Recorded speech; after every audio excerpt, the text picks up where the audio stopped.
অনেক আমার গুরুজনরা রয়েছেন, অনেক রয়েছেন যারা কমিউনিস্টের প্রতিনিধি ছিলেন, প্রধান ছিলেন, উপপ্রধান ছিলেন। আপনারা আপনাদের মনে করে দেখুন প্রধানমন্ত্রী আবাসটা কি করে দিতেন।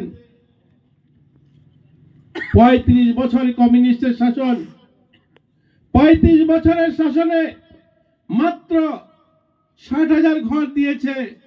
ভারতীয় জনতা পার্টির ৬ বছরে গ্রামীণ শহর মিলে ৩ লক্ষের উপরে ঘর দিয়েছে। এই প্রধানমন্ত্রী আবাস আমি আজও ভুলিনি। আমরা দেখতাম বাজারে মাইকিং করে দেওয়া হতো, গ্রাম সভার নাম করে সবাইকে ডাকা হতো স্কুল ঘরে। স্কুল ঘরে আজ যেভাবে এখানে বসে আছেন সবাই স্কুল ঘরে গিয়ে বসতেন, সেখানে বলা হতো ঘর এসছে প্রধানমন্ত্রী আবাস, 2টো ঘর এসছে কলাছড়ি বাজারে, কলাছড়ি গ্রামের জন্য 2টো ঘর এসছে। আপনারা বলুন কাকে ঘর দেওয়া হবে। আগেই ঘরের নাম সিলেকশন করা থাকতো, প্রধান মেম্বাররা এলসিডিসি নেতারা ঘর সিলেকশন করে রাখতেন কাকে ঘর দেবে।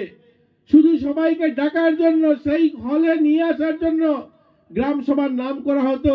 আর সেখানে ঘোষণা করা হতো যে রথীন্দ্র দেববর্মা একটা ঘর পেয়েছে, আর একজনকে নাম বলা হতো ওই দিদি ঘর পেয়েছে 2টা ঘর।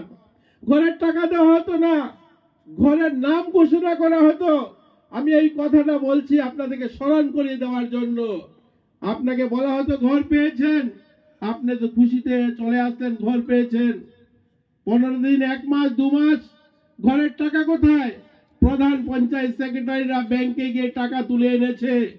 আর ওই প্রধানরা মেম্বাররা মিলে, সিপিএম এর নেতারা মিলে সিমেন্টের পিলার বানিয়ে রেখেছে পঞ্চায়েত অফিসের সামনে। আর তাদের দালাল যারা রয়েছে ওয়েল্ডিং এর দোকানে লোহার স্ট্রাকচার বানিয়ে রাখতো, বলতো ঠেলা নিয়ে আসবেন পঞ্চায়েতে 10টা সিমেন্টের পিলার আর কয়েক বান টিন, আর ওই লোহার স্ট্রাকচার দিয়ে দেওয়া হতো ঘর করে নেবেন।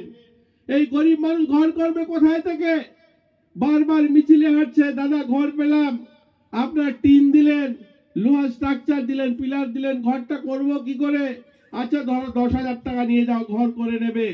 ওই ভদ্রলোক 10,000 টাকা নিয়ে না ঘরের চাল লাগাতে পেরেছে, কেউ দেখবেন ঘরে টিন লাগিয়েছে তো বেড়া দিতে পারেনি, বেড়া দিয়েছে তো দরজা লাগায়নি, দরজা লাগিয়েছে তো ফ্লোর করতে পারেনি। ওই গরিব মানুষগুলোকে শোষণ করেছে।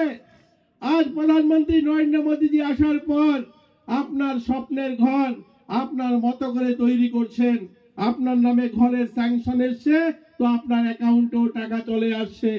আপনি ভিট সমান করেছেন, আবার টাকা চলে আসছে।